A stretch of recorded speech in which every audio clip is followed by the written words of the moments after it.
Мынау енді бүгінгі жұмыс. Радиаторын ауыстырып, основной радиатор. Су көтеріліп кетеді, су қайнап кетеді. Кондер қосқанда да су көтеріліп кетеді.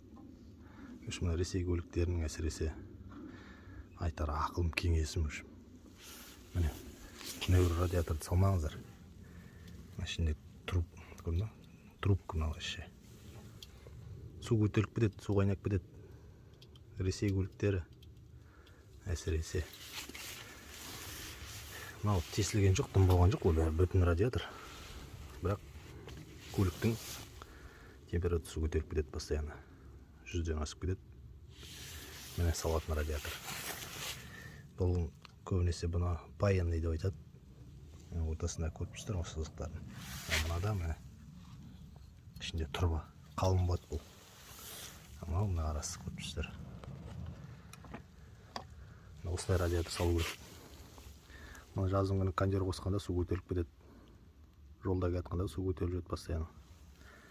Так что солай мына радиатор салыңыздар. Кімде су көтеріліп қайнап жүрген болса, осындай салыңыздар.